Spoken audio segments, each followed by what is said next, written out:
Cool. Okay. And then make sure it went live on your guys' end too, but I think it does immediately. Yeah, let's see. What is up, guys? We're doing something a little different today. We are broadcasting on 2 different channels. It looks like it's working. So what's up? Welcome to Happy Hour. We have an awesome guest, Flips for Miles. Me and Miles have been doing lives for years at this point.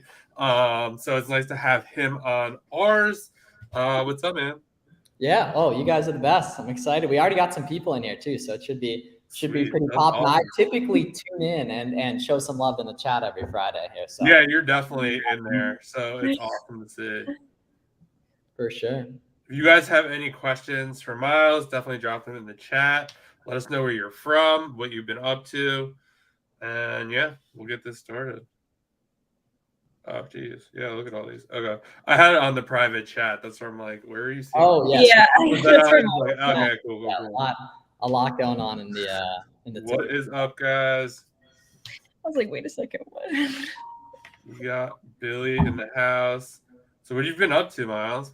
Yeah, well, I've been pretty busy since like April, basically. But I moved to Miami finally. I was working on that for a while, basically, but made that happen. I actually started buying wholesale stuff too with some of my friends, basically. So still just business as usual with OA, and it's nice with OA. We're getting into the easy time of the year, right? The easy 6-month period, basically, compared to like the first 6 months of the year. So it should be pretty good.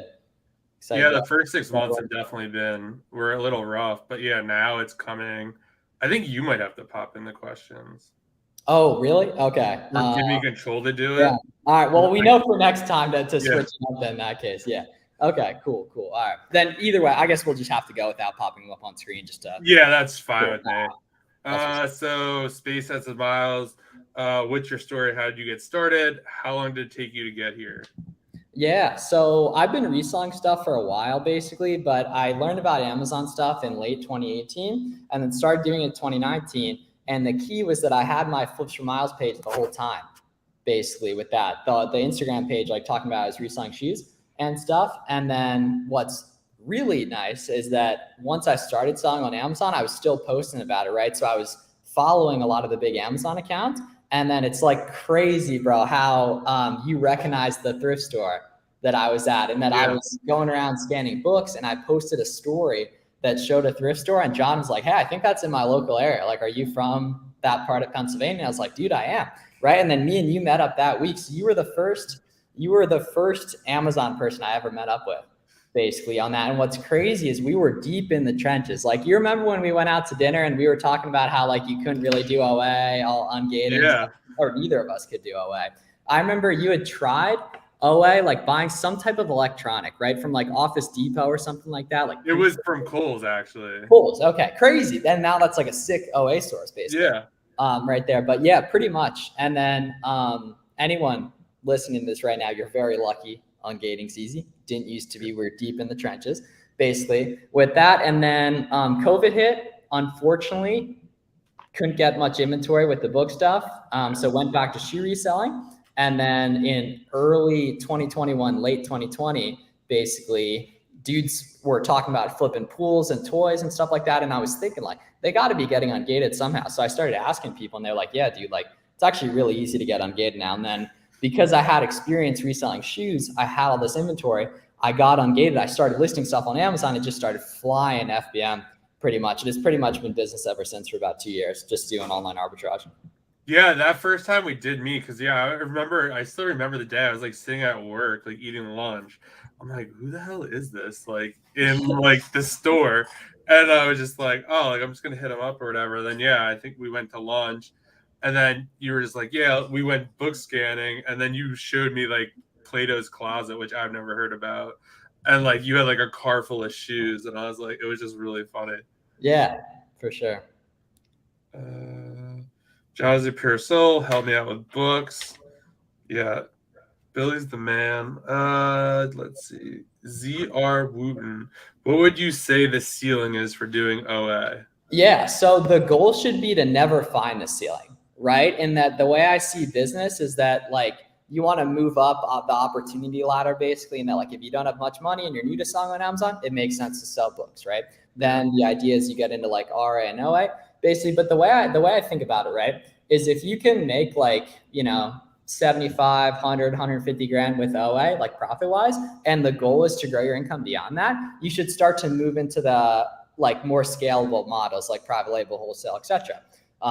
Personal brand, stuff like that, basically. So hard number, I would say probably is about 2.5 million. And the reason I say that, people do more than that, it just makes so much more sense to start doing other stuff at that point to grow further. Like I think unfortunately, the cap with online arbitrage is like order cancels pretty much. Yeah. There's unlimited products, like there's unlimited capital that you can acquire to find products. But unfortunately, the bottleneck becomes order cancel, right? Getting quantity of that products. And that is beautiful because that's when it makes sense to get into wholesale, in my opinion. So I'd say like 2.5. But like the entrepreneur that can do that should move in. It's kind of a perfect combination.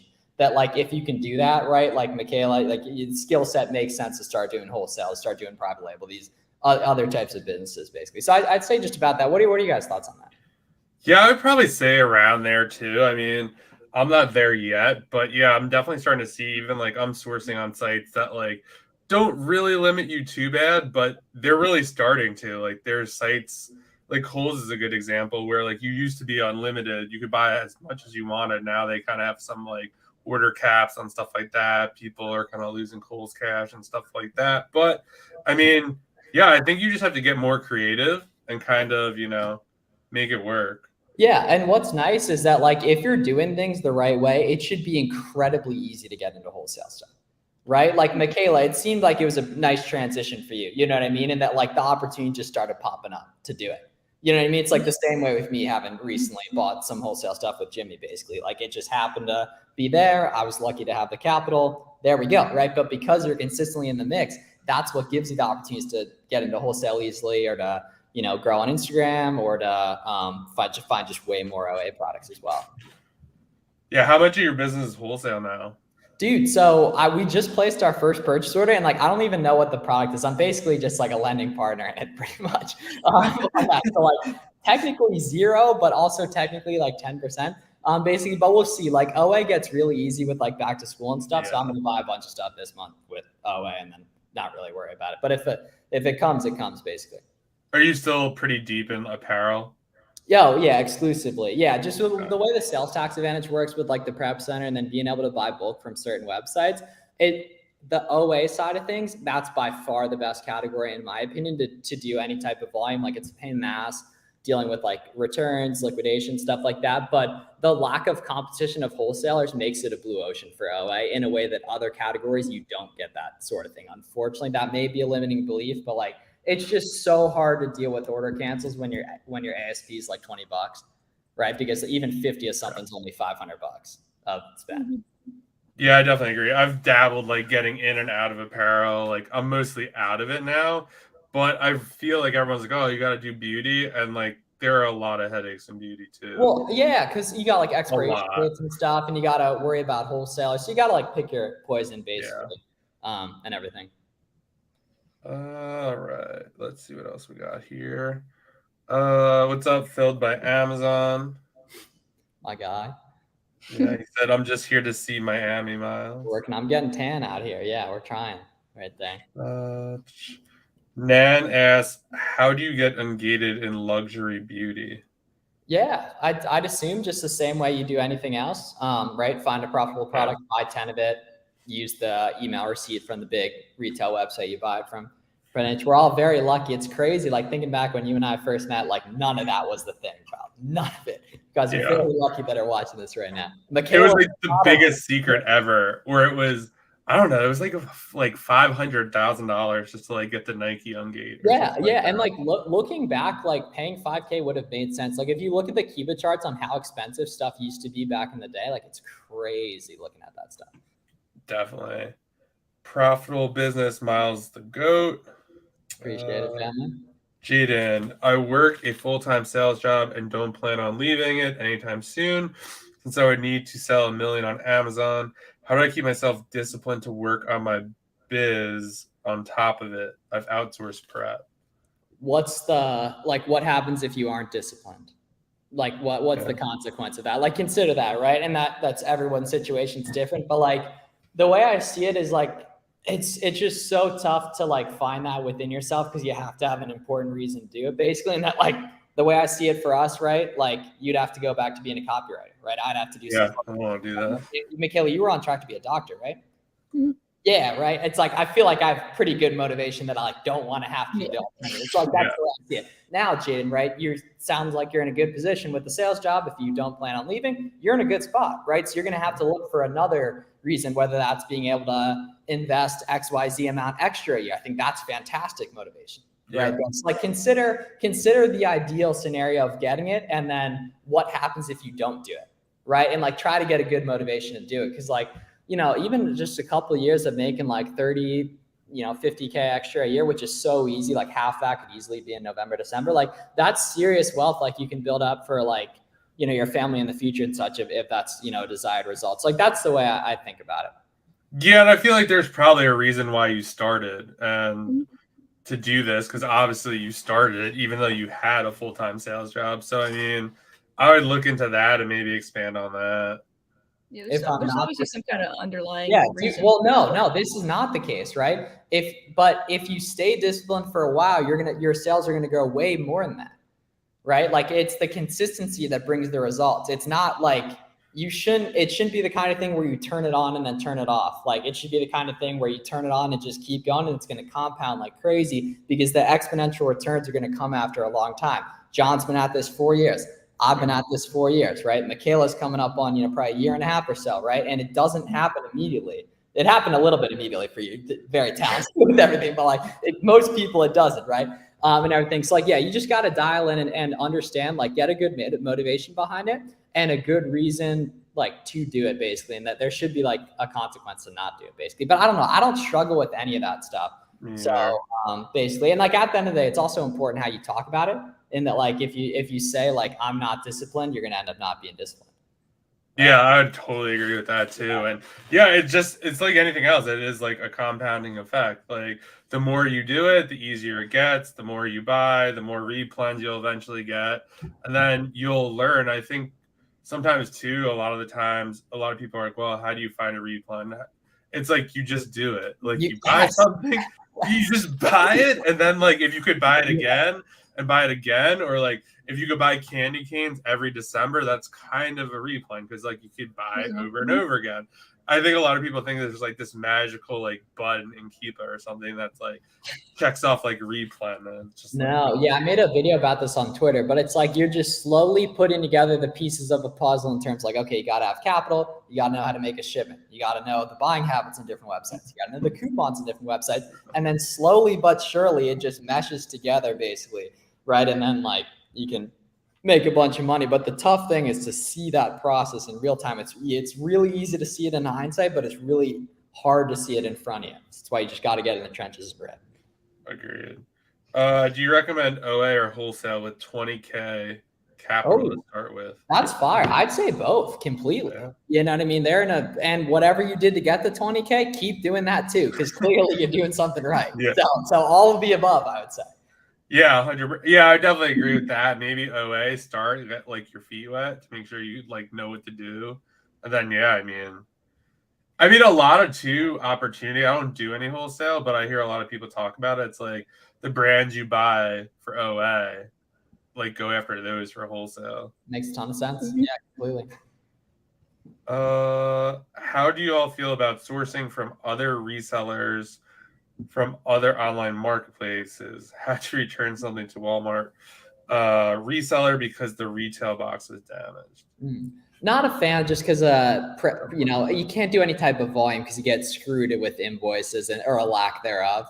Right now, yeah, I do really like the idea of like eBay to Amazon, stuff like that on low capital. Right, it's kind of similar to like the used book model, but just for OA basically. I think that stuff's awesome. And the nice thing too is you just like I was saying with the vehicles, like you work your way up like books, RA, OA, stuff beyond that. I think that's like a worthy, side step, especially if you like the treasure hunting side of thing, like Steve, for example, right? He's always a thrifter and stuff. That naturally comes, or maybe not naturally, but that comes more natural to him because he's done it so much, right? So that makes a ton of sense for him to do that, right? Meanwhile, I was coming from the shoe reselling world, so OA makes a ton of sense for me, basically. Yeah, no, I 100% agree with that. And yeah, you just got to be careful too. Like, especially if you're buying on Walmart, there's a lot of fake stuff on there. So you just want to make sure. I know I got burned when I first started. I Yeah. bought some, Because you don't I think know. they were DVDs, and like the image was like, it looked good in the thumbnail, but then when you clicked on the image, it was all blurry. I was like, shit, like these are definitely fake. And then what you can also do on Walmart is that, like, I'm actually not super opposed to buying off Walmart if the third party seller has a bunch of reviews and like you can look up the company and stuff like that, and they're like an actual wholesaler. I've seen that before. But the problem is when they got one review and you click it and it's an address in China, it just doesn't make as much sense. It's a giant name. Always, yeah, always. I've actually sourced some like decent stuff doing that, where it was like an actual brand that sold on Walmart. I just went to their website and bought the same thing, and it was actually cheaper. And then you're protected too. Yeah, right? and then You you're have the protected. purchase info. Would you recommend having an LLC for starting OA? Definitely doesn't hurt. It's completely up to you though. It's not required. And we're also like not legal people too. So Yeah, we're definitely not legal people. I would say don't let that stop you though, because people don't start for like a lot of dumb reasons. People love reasons not to make money. They love reasons not to make money, and thank God for that. Thank God. Yeah, it keeps on that 2.5 million ceiling. What do you see as the average net profit margins there? Yeah, so with OA, like you could optimize it further in that, especially if you want to do RA as well, you can get it closer to 20%. In my opinion, though, from like a work-life balance perspective, it makes way more sense to delegate a little bit, take some lower ROIs and go 10 to 15% pre-cash back, right? And you should be getting some extra percentage points from the cash back, right?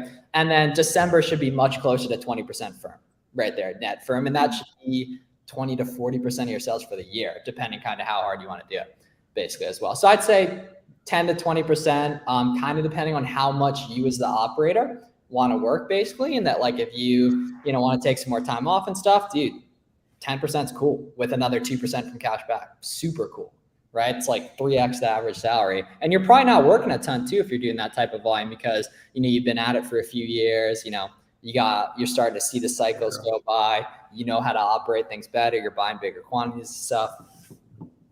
Yeah, no, I definitely agree with that. Have you had any issues FBAMing with USPS boxes if you're doing like first class mail? Yeah, so I don't think I've ever first class something in a box. And I assume that's because the box weighs more, where it puts it over the 1 pound. Okay, cool. So we're all for that. Yeah, Okay. it's you're using USPS, the priority mail.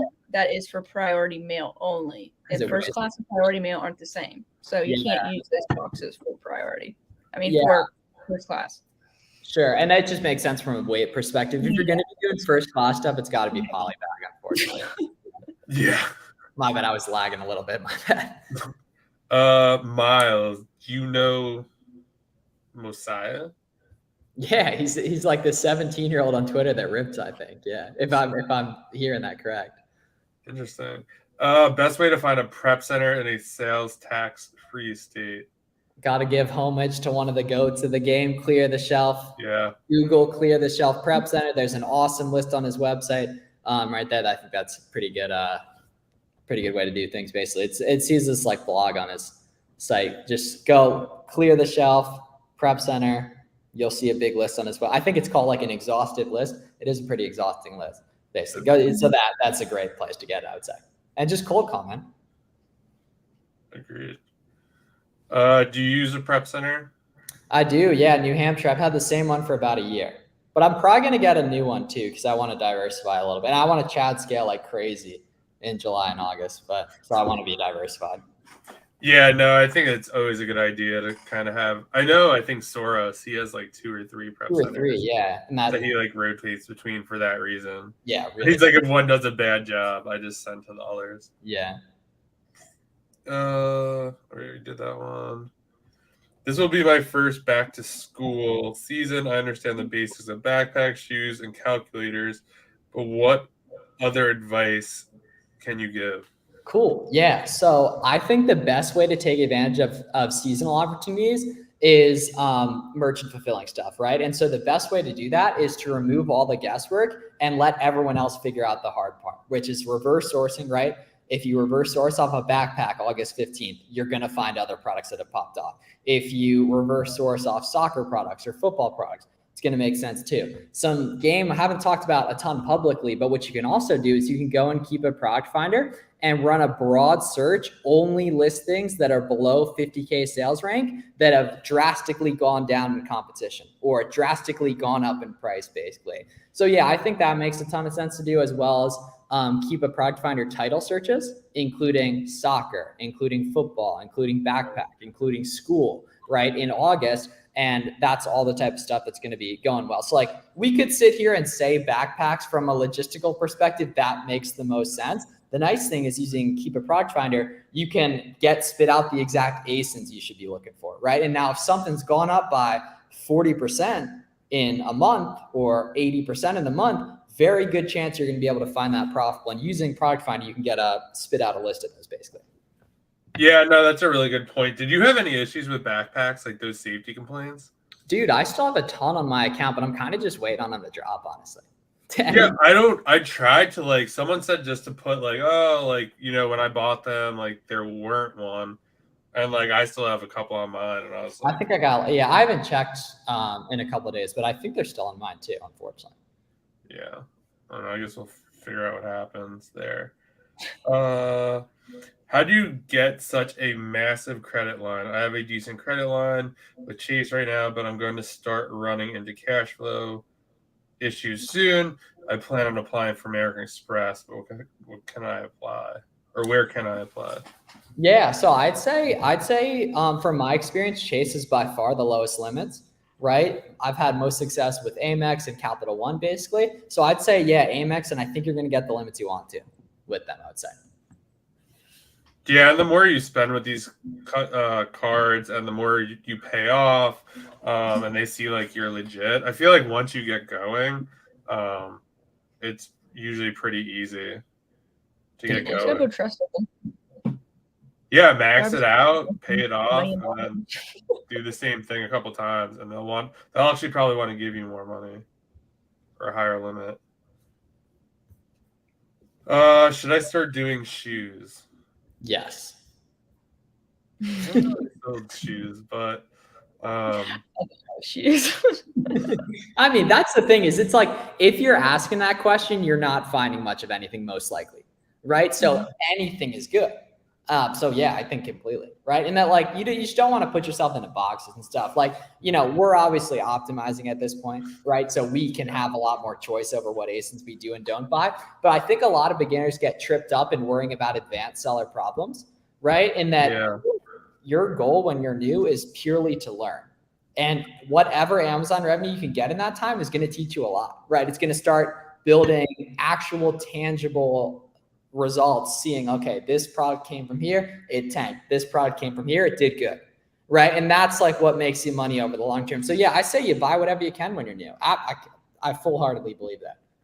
Yeah, I agree with that, like wholeheartedly. And I think it's like whenever someone says, oh, should I do this? Try it. See how it goes. Maybe you hate sourcing shoes, so then you just naturally stop. Or it goes really well and you keep doing it. I don't think there's like any right or wrong answer. No, completely. Yeah. How do you calculate your spend goal per month? Sure. Oh, we got to put the math hat on right here. So if you're not familiar with basic formulas in Google Sheets, give us 30 minutes on YouTube and learn the basic formulas, right? That's the only thing that's useful that I learned during college, basically. But all right, correct me if I'm wrong on this, basically. But so go into your whatever accounting tool you use, Sellerboard, whatever. Yeah, I eat blueberries. That's one of mine. Yeah. I like try not to show them. I should have watched my hands prior, but yeah. So go in and figure out the relationship between your cost of goods sold and your revenue. Find that percentage. It's probably going to be between 0.40 and 0.55, depending on how profitable you are. And then now you know, in that if your inventory spend is 44% of your revenue, you can take the sales goal you want to have and multiply that by 0.44. And now you're going to need to know the amount you're going to spend. right there. To, and then everything's got to optimize. You got to sell stuff what you think it's going to sell for, everything like that as well. Yeah, no, that's actually a very accurate mathematical. Good. Okay. Because I don't like legitimately, that's like the most academic thing I've done in like 4 years, basically. But I'm pretty sure I have that correct. Yeah. I love it. I guess I should outsource bookkeeping and even sourcing. I feel like I don't have time to go through my TA results. Interesting. If you have time to be in the stream on a Friday afternoon, you got time. You got time to. Yeah. But I don't think that's a bad idea. Yeah, I think Seller Board's going to do a good amount of it. For you, at least on the Amazon side, things you need QuickBooks for like your spend numbers and such. But it's definitely not going to hurt in that, like, it's going to probably cost you $200 a month. If you're spending a bunch of time bookkeeping, do it completely outsource it. Then you're going to get more time back basically on that too. Yeah, and I feel like if you hate it, like outsource it. I hate bookkeeping, so I gladly pay every month for someone else to kind of handle that and like have to deal with that. How many hours a day do you guys spend on sourcing when first starting out? Oh, as much as possible, Jesus. baby. This is your life.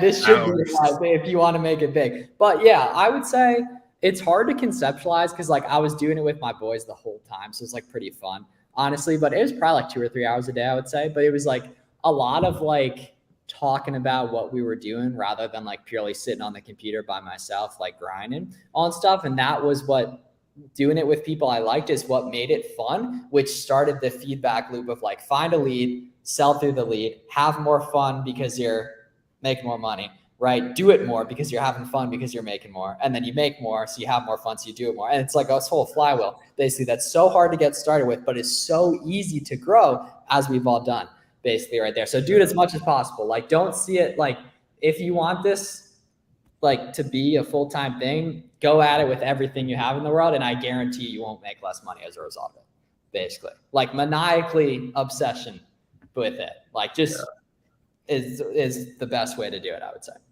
Yeah, and I think like again, it's like one of those things that there's no like hardcore answer. It's like, I don't know, if you're making money, like why wouldn't you want to do it as much as humanly possible? I mean, that's how I always look at it. It's just like, wow, if the sales are crazy, like that's all I want to do is like source and share leads and do stuff like that. Like, I don't know what else I'd rather be doing. And it's a beautiful thing, dude, because like, at the end of the day, we are doing this to make money. But like the cool part is that you can choose exactly who you talk to on a day-to-day basis, right? Outside of the occasional Amazon seller support call, which whatever, once a month sucks, obviously. But other than that, like you can choose exactly who you talk to, right? And that's a beautiful, beautiful thing. Weirdly enough, most people choose to talk to no one. And they just get ran over by those of us who work together and stuff and work a lot less, make a lot more, have more fun, etc. That's another argument there. Yeah, I feel like a lot of people too, like, don't be afraid. Like my DMs are full of garbage. From, like, spammers or people who want to make promotions. Saying hi. Yeah, like the world's craving authenticity. Like us three just happen to like have like the confidence to like show up on Instagram every day, and like no wonder opportunity finds us when we're like, I'd say like 5% of Amazon sellers make 90% of the money, and like the 5% of Amazon sellers are the ones working together, basically. Yeah, I would agree with that. I need keywords for hazmat stuff since I'm running Keep a Product Finder. Ooh, I got like hair dye and stuff. Yeah. Can you do it just based on the category of hazmat? I doubt it. I don't think so, because I was wondering the same thing. I actually meant to DM Chris and see if he knew, but I don't know if there's a way to sort out hazmat or not. Yeah. So what I would do in that case is I would go to those couple keywords. I think you said like hair dye or something. Yeah, hair dye. I would scroll from stock off there and look for the common terms, or just look for the category. If it's all like beauty stuff or whatever, and then either do it by that or just see if there's common terms that a lot of these guys that are selling a lot of hazmat stuff have in their ASINs. Like you just go into their thing on SellerAmp and like, look at what brands they're carrying, right? Look at the names of each product. Are there any commonalities? There probably are. Agreed. Yeah. I mean, yeah, that's always good too. And you can also like hit the data tab and keep and you could drill down and see like the category and all that kind of stuff. And then if you click on that category, it will like load everything and keep it for you. Just started trying OA. Amazon is verifying my info. I have some stock ready to be shipped as soon as my account is set up. Thanks for all the info. Cool. Get started. Oh, Sweet. yeah. That's awesome. Yeah. Have you guys had to resubmit business info to Seller Central due to the new U.S. Consumer Act?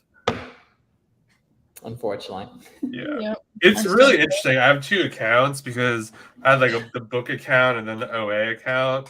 I know someone's going to be like, oh, how do you get 2 accounts? It's just definitely not worth it. And only the book account asked to re-verify. The OA account didn't, which is super weird. I don't know if it's going to eventually, but I don't know. Both of mine did.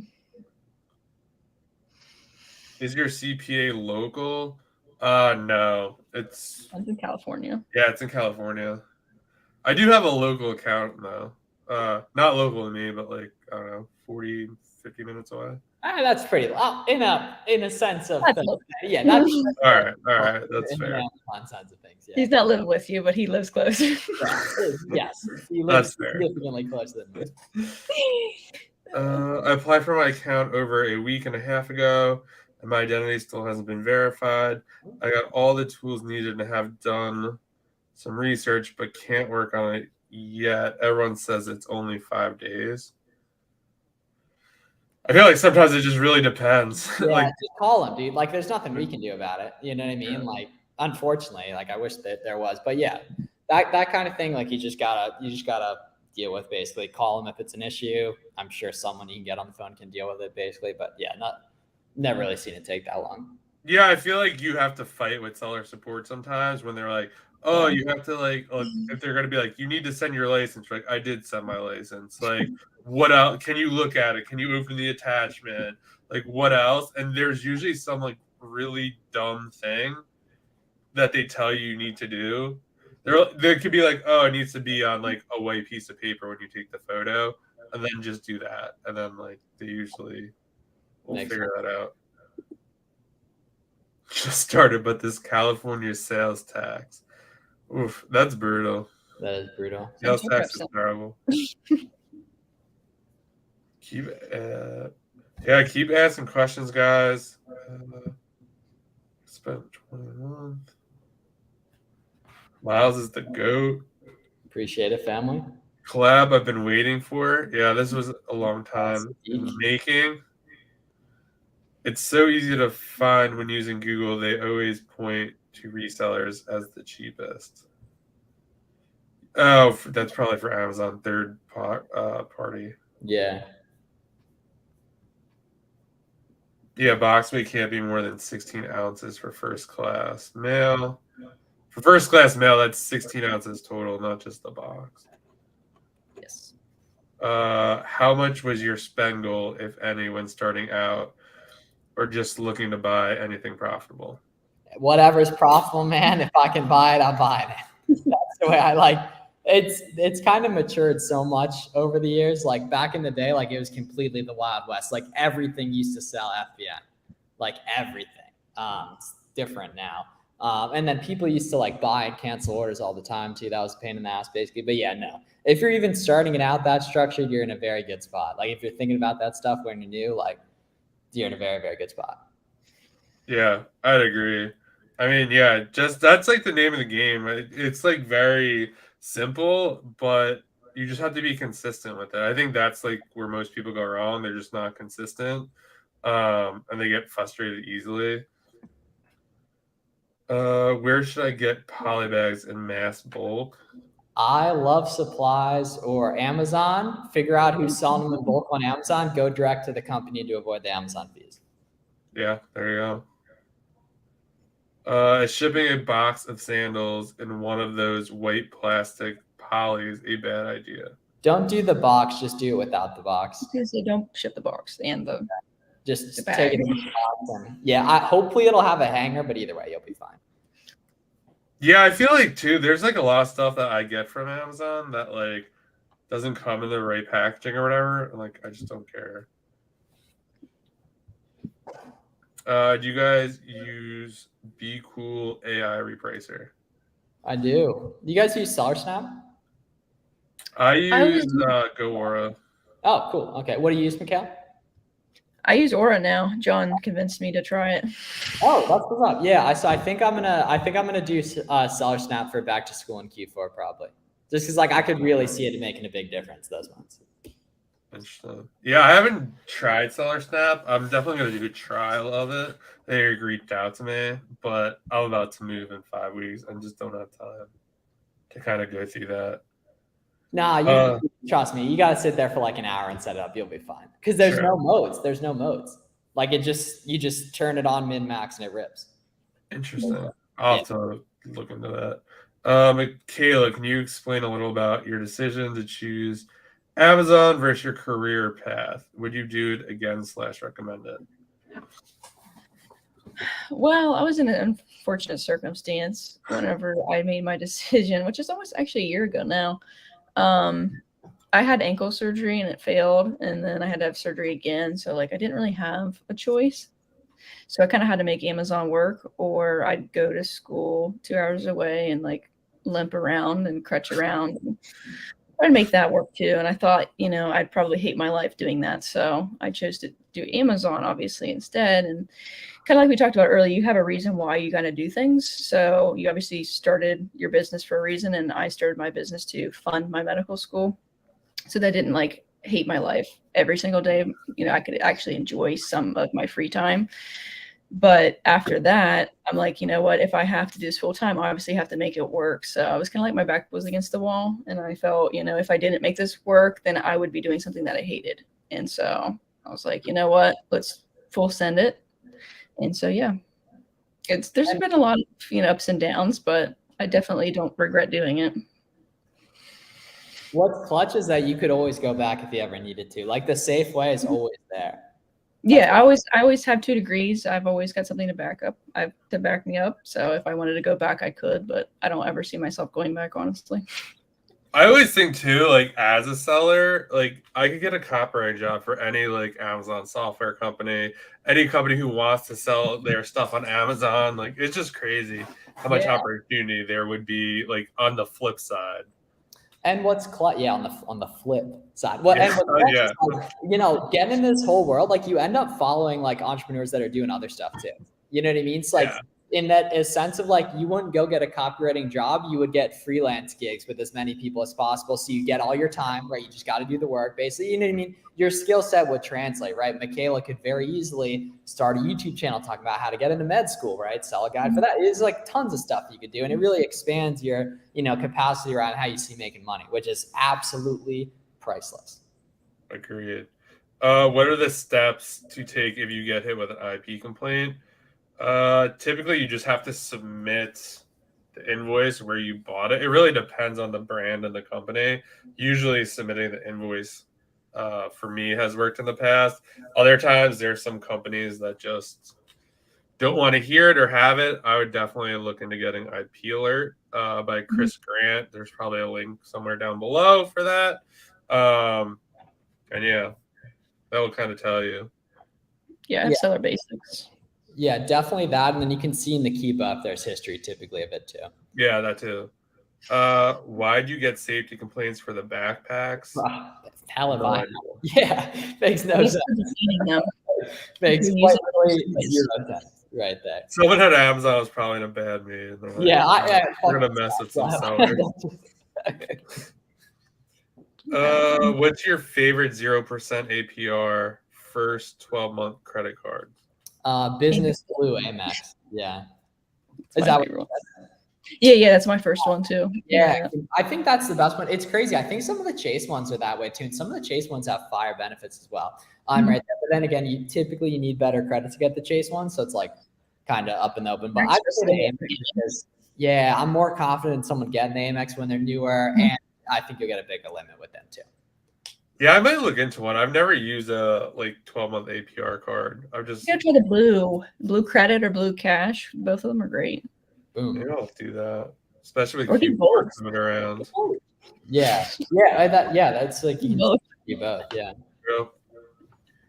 Seller board the move. Mm-hmm. Yeah, I'd say definitely. Yeah, just once they add listing, Inventory Lab screwed. It's game over. Oh, 100%. Everybody. I agree. Sourcing with the crew, what's the best way to make it valuable? I.e., everyone source 10 leads. Yeah. So if you're asking a question like that, it shows that you just haven't organically existed online at all to where you'd like randomly run into interactions like that. That's like the worst way to think about it. I see.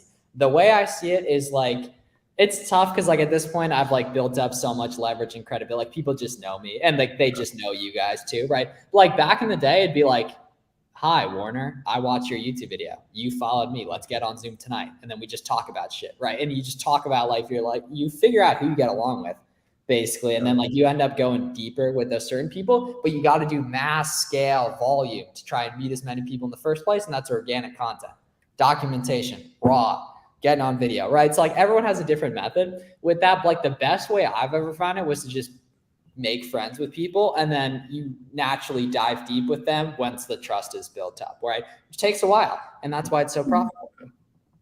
Yeah, and I think that too, like I think you have to flip your mindset around because like when you're like, oh, everyone sources 10 leads, it doesn't like not tit for tat. It's like, well, and I feel like too, people always like to think about volume. It's like, who cares? Like, I'd rather one lead that I can make $1,000 on than 10 leads I can make $10 on. Like, I'd rather. So I feel like you have to be, and plus if you're looking to like do something like that, like you're gonna have to be willing to like give more at some point. Completely. If you're gonna propose something like that, vice versa. It's kind of crazy. I think it makes way more sense to just exist online, and then if people ask you something, be nice. Certain people you might end up talking to more. Over time, you talk to a great volume of people in the DMs, whatever. And then eventually, like, it's crazy what can be achieved just with like 1,000 followers back in the day. How you and I linked up when we both had like 500 basically in the early days. And it's like, and it's literally, I don't know why everyone thinks it's so difficult. Like literally, no. They think it's difficult to avoid doing it. Everyone could pick up the camera and hit record today, but they won't because they're scared of what their high school friends think.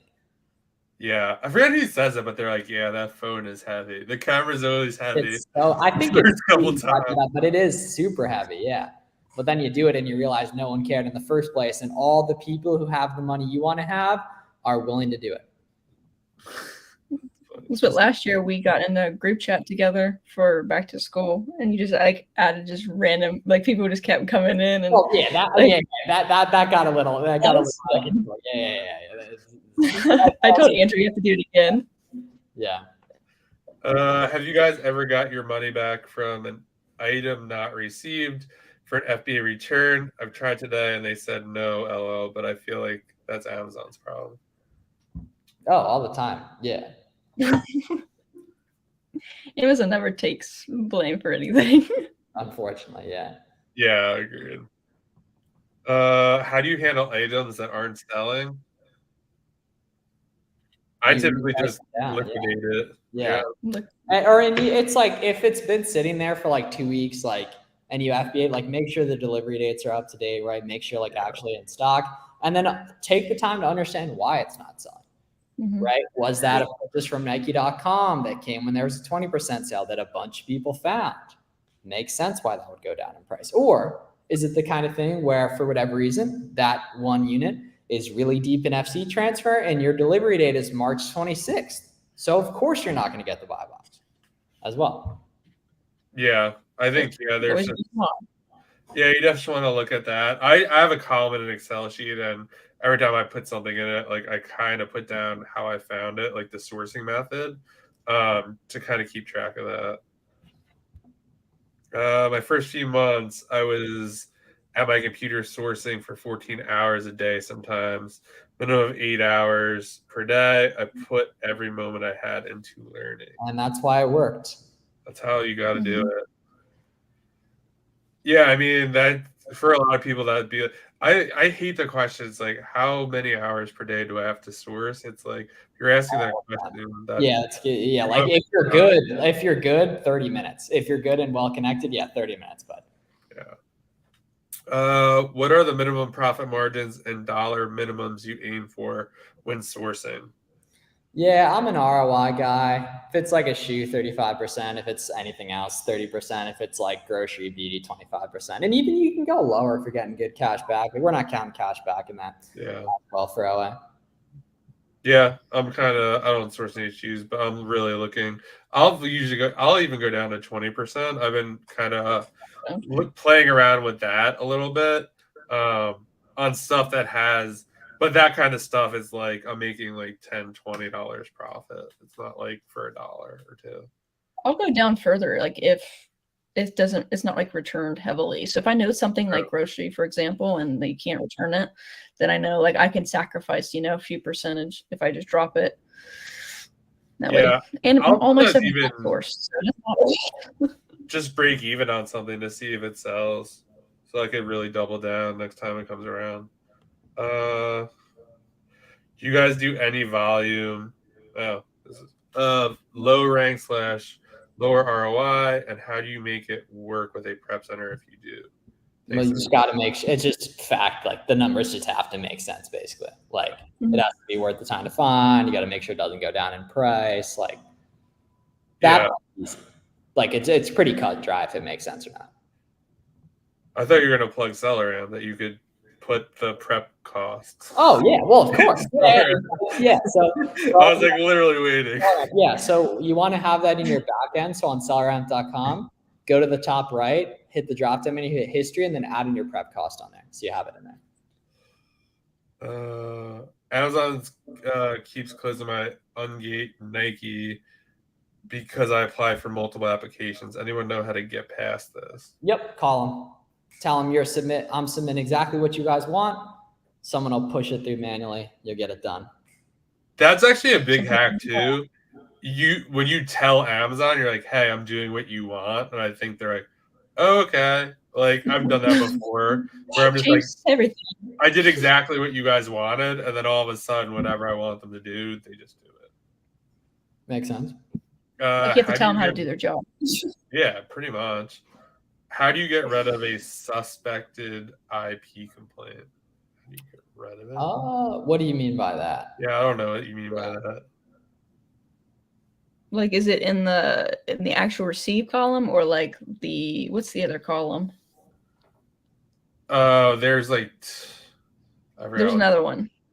I can't think of the name of it. It's basically like a possible. Is that what you mean? Yeah, I don't know. Give us some more info on that. Yeah, I'm gonna need a little bit more information.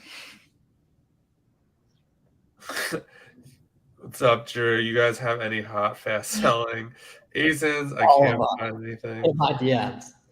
Yeah, hit the DMs. Ungate for Prime Hydration. Yeah, buy 10 from wherever you found it. It's probably Costco. Get ungated like that. Although, unless you're committing fraud against the U.S. government, it's probably not going to be profitable. Yeah, definitely not. Probably going to be pretty difficult. Drew will love that. Yeah, if Drew's still in here. Yeah, Drew has a whole breakdown on Twitter how that math works out. It actually doesn't work unless using fraud labels. Lately, Amazon does the investigation complete for shipment discrepancies. Create a case and attach invoice. They still respond that it has already been counted and investigated and will not reimburse. I mean, you could just keep submitting and opening the case. You could get like someone like seller investigators or one of those guys who kind of do that stuff for you. Yeah, I just have that outsourced. Yeah, I don't really bother with that. And I think that's just part of the game. Amazon's going to lose some of your stuff. Hopefully you get reimbursed for it or you get some money for it, but it's just how it goes. How often do you reapply to get ungated on a brand? What different methods do you all use? It's the same. You're overthinking it. It's the same method for every single one. Like if they decline you, it's normal. Either submit the same information, give them new information. You probably have a delivery email, private credit card statement, include those, put in the same PDF, make sure it's a PDF, make sure you check all the boxes. You will get approved. I guarantee it. Yeah, you could also get something like Snagit or something and like kind of mark up the invoice. to kind of point some stuff out for them. Is there anything required to resell vitamins outside of the? No, I don't think. Right? You just gotta get ungated, right? Yeah, I think so. Question for all three of you: if you had to restart, what is the one thing you would prioritize more? Posting every day on social media, commenting, DMing people like crazy, like a madman. Because you got to realize when you're new, you're competing against people like us that have been at it for years that are all working together on stuff. So you gotta leverage teamwork. Like imagine it's a test, right? You got the weird kids in the corner all cheating together on the test. Meanwhile, you're sitting in the room by yourself on the computer, not talking to anyone. When you're allowed to cheat on the test, who's going to do better? Yeah. It's not a question, right? So you got to be talking to other people. It's who, not how. Who, not how. What about you, Makayla? I probably, like he said, I would have been more. I didn't get my like into social media until you did perfect. You did it perfect. Like immediately you were on that shit. You did it perfect. I could have been on there earlier, but I chose not to be. But mostly probably sourcing harder because I didn't source really like aggressively until June or July. Yeah, I'd probably say with Miles, just like networking, reaching out to people. I feel like a lot of times, like, oh, like I don't want to annoy them or whatever. Yeah. Reaching out is you'll only reach out when people aren't coming to you, right? Because if you're doing inbound and you're existing online, people are going to come to you, and that's going to help your outbound. Basically, I've gotten kind of lazy because I get a lot of inbound now. Well, so like you have leverage. Yeah, you have years of trust. People can see that. Followed by FBAMakayla, right? Followed by Billy Flips, followed by Flips for Miles, right? So people know you, right? They get that credibility, social group, so you don't need to as much. And when you do need to, you get a much higher quality answer because you've put in the work to have credibility in the space. 100%. I have a great product that had its listing removed. Amazon said there was a recall. Manufacturer says there is no recall. You ever run into this? I have not. Yeah. Yeah, I don't know what you do in that situation. Maybe sell it on another platform. Yeah, or just deal with it. How many hours do you envision spending to reach and maintain a 250K profit FBA business? Yeah, see, that's such an employee mindset question. Not that there's anything wrong with that, but like to make that type of money, you like the last thing you should be thinking about is how much time it's going to take. Yeah. And that, like, if you want to make 250K in a job, you're probably going to have to do, 4 to 6 years of college, 50-hour work weeks per like 5 to 20 years, basically. And so if you're going into that, you're not thinking about that being a requirement to get there. You're thinking about the end goal, right? So just like, I don't know. I mean, it's going to take a ton of time, obviously, but like the last thing you should be thinking about is how much time it's going to take what if you don't do it? Like your other option is not making the money you want to make, basically. Yeah, I never like thought about how much time it would take. Never. I just thought of all the other things that I didn't want to have to do. Sure, and exactly, right? And then, here we are. Yeah, I 100% agree with that. What you use Seller Board for? Accounting. Yeah, accounting. It tracks every profit and loss and all that good stuff. Fire. They're so beautiful together, QuickBooks and Seller Board. What's the best place to have all expenses? Seller Board.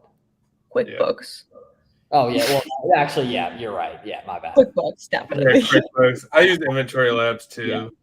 Yeah.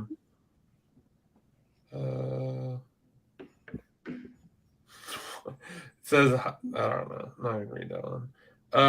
Just share leads with your network Amazon friends.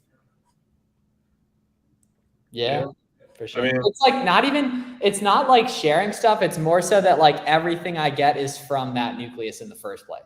And that like every coupon I learn, it's because we were chopping up, we learned this thing, right? And that like, it's like the only people asking questions about this stuff are the people that have never done it. But meanwhile, if you just got in the mix and started tweeting or like started posting on Instagram for like 3 months, you kind of figure out everything, basically, just as a result of like being in the trenches and that. Like it's really tough to like go and be like, yeah, if you talk to other sellers, you'll make money. Meanwhile, like John could text me one thing or I could text him one thing and it could instantly flip the switch in one opportunity and bang, $1,000.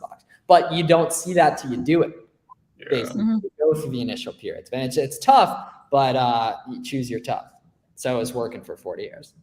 Yeah. I think that's like a big thing too. And you also have to realize, I think sometimes people don't realize it's like, oh, how do you guys spend so much money per month? It's like when you work with like a group of people, it's like so you don't test by 5, like because they already test by 5. Like you're ready to buy, 20, 50, 100 right off the bat.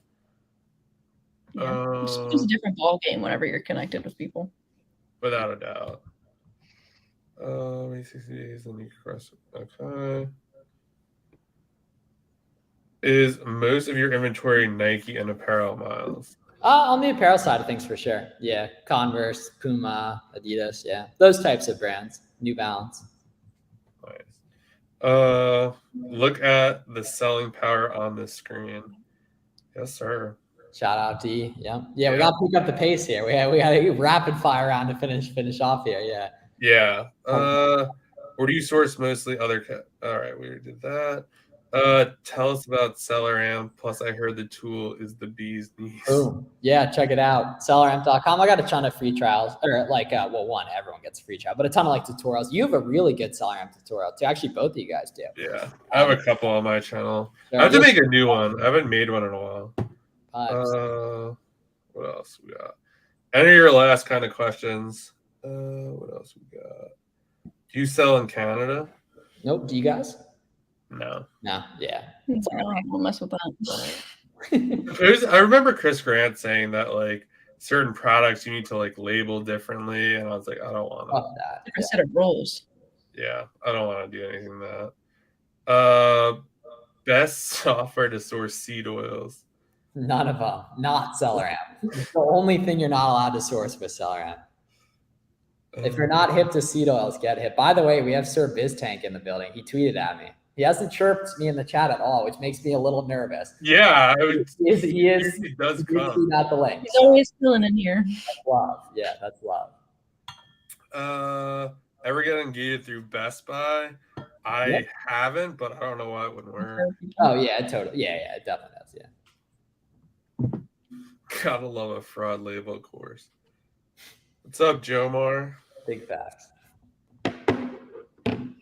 Jomar. Are there any issues selling solely clothing and shoes? I've heard of sellers having issues with Amazon because of the high return rates. No. Okay. I think that's just an excuse too. I mean, everything's an excuse not to make money. People love excuses not to make money. Agreed. Fair enough. Best way to keep track of my OA leads and POs. Need better organization skills. Get a VA to do it if you're like worried about the organization. Yeah, that's a good one. Google Sheet would be. Yeah, Sheet. I don't really get. Oh, this is good. I don't always get how you are all working together when only one person can be in the buy box. We have magic powers, and there are many people in the buy box at a current time. It rotates geographically as well. Yeah, and it's just like at the end of the day, like when you were in college, you probably studied with your friends for tests, even though only one person could get the best grade in the class, or like one person could get the best job, whatever. Like it's a positive sum game. And if you aren't willing to see that, you'll just get run over by the people that are working together, basically. And they'll work less, they'll make more, and they'll have more fun. Yeah, and I know it's tough to see that, but it's just like how it is, basically. And that like, if you're only making mistakes, you're finding on your own. If you're only going after coupons, you're finding on your own. You're going to get way less opportunity than the people that are combining their powers together, basically. Walmart. And like, you can only buy so much of certain things. So like, unless you are a mega whale and have an infinite amount of money, like people are going to be running out of stock, and then you're going to be in stock, and then they're not going to be. You know what I mean? Like it's going to be so many different factors. Like it's not just. You're not getting the buy box and you're just sitting there. Tips for getting bad feedback removed that were FBM. Had an order get damaged. Request removal, and if it doesn't work, which you've probably done, provide like really compelling evidence to Amazon how it wasn't your fault. You just kind of chalk it up as a loss. Yeah, and you are unfortunately going to have some of that stuff that ends up not going, and everything is just how it is. Or make sure you package it like good enough.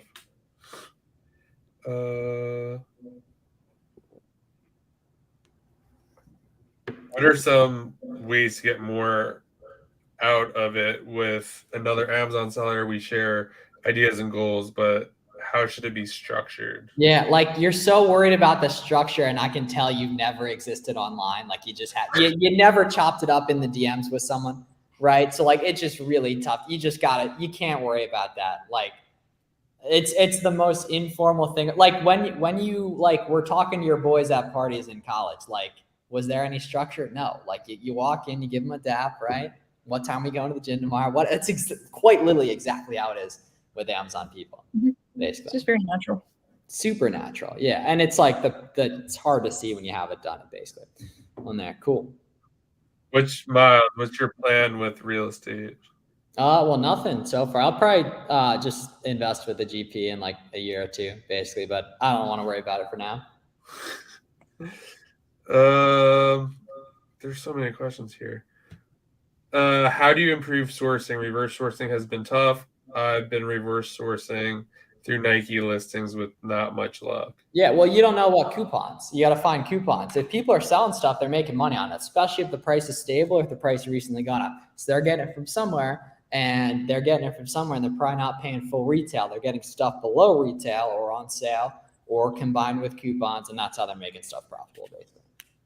Yeah, definitely. Coupons are definitely a big part of it. I'll do a couple more. How do you get over the nervousness of possibly receiving IP and authentic suspension? I found that this could be paralyzing when trying to source. Go work for 50 years then. Like choose your pick, choose your what to be nervous about, you know?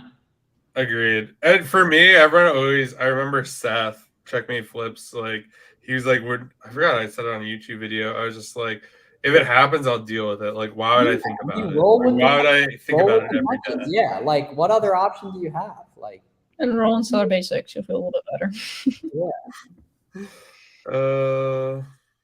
Let's see. What else we got here? What credit card do you recommend for newer sellers? Yeah, Amex Blue for sure. Blue Business Plus or Blue Business Cash. Agreed. Let's see what else. Do one more.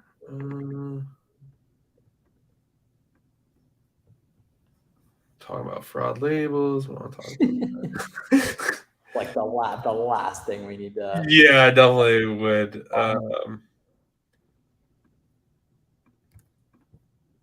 Brother works there. Oh, all right. We'll end on this one. How long were you selling before you started paying yourself? Ooh, yeah, it's so situationally dependent. When I started really making money with Amazon, I was like already, I was making money online in other ways. Like I was doing some affiliate marketing stuff and everything. So like, I don't know, for like 6 months. I was also living at the crib too. So I was like pretty lucky for how young I was too. So I was very, very lucky in that case, pretty much. Agreed. Yeah. Yeah, I started doing it. I was working a full-time job, and I already like kind of built in, I was going to pay myself from the get, but I had my business for like 2 years before. Boom. That's what's up. I didn't take out any money until December. That's lit. Yeah, you had it seriously set up nicely. Cool. Okay, I do have to run now. Yeah. Thank you so much for being here. And yeah, we'll see you guys on the next one, and go follow Miles on socials, and thanks for being here. Yeah, bro, for sure. Thank you guys both. And I just linked your guys both in my chat as well. So check out John, check out Makayla, Instagram, Twitter, YouTube. And yeah, thanks for watching. Really, really appreciate all you guys being here and everything. It's a good stuff. Peace out, guys. Cool. All right.